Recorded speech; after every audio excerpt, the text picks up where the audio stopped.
As constant movement fills the Philadelphia wholesale produce market in Southwest Philly, there is growing concern of the lack of movement at the ports. Just the produce industry in general and how it would affect our business as well as the consumer.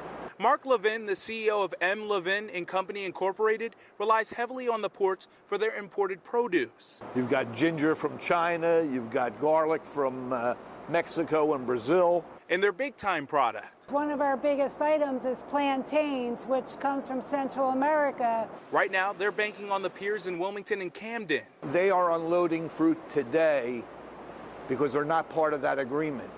However, if there are picketers out front, our union personnel will not cross the picket line to pick it up. So it's going to affect the supply chain, whether they're operating inside the pier or not. Which the picketers have been out front of the Wilmington port since this morning, but are still allowing the trucks to pass. It's been definitely interesting. Seeing the repercussions of what's happened earlier today, it's finally hitting the markets.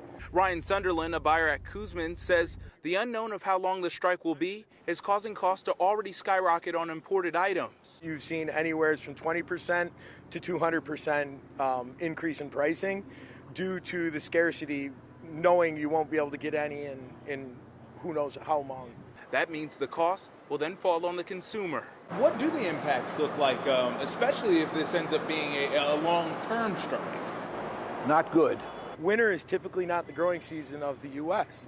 So if this prolongs a month, 2 months, 3 months, be prepared to see prices relatively higher in the grocery store.